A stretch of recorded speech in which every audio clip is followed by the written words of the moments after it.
Welcome back. One final point before we go. Democrats have dropped to a slimy new low.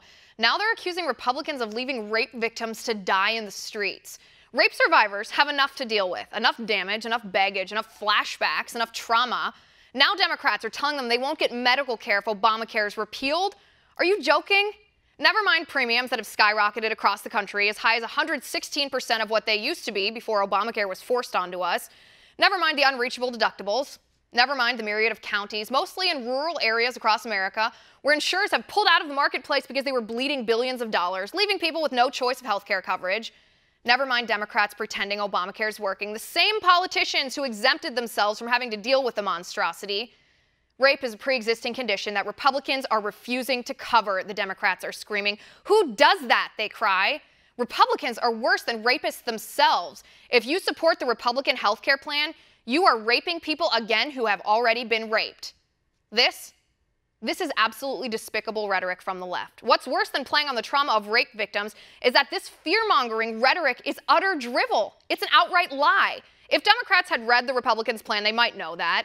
Instead, they'd rather exploit the fears of sexual assault survivors to support their bloated government-run healthcare monstrosity that forced 30 million people off their healthcare plans and left an additional 27 million people without insurance at all.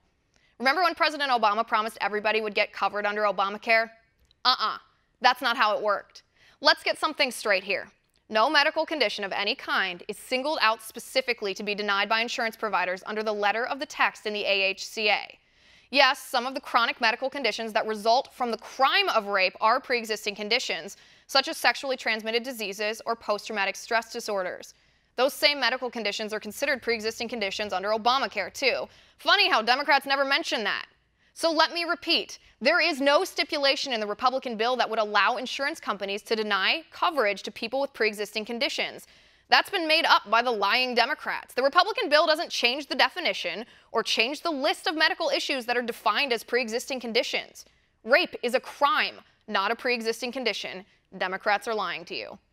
And that's my final point tonight. You can reach me on Twitter at Liz_Wheeler. If you liked the show, please send me an email at oann.com/contact. In the meantime, catch us here tomorrow at 9 p.m. Eastern, and until then, have a good night.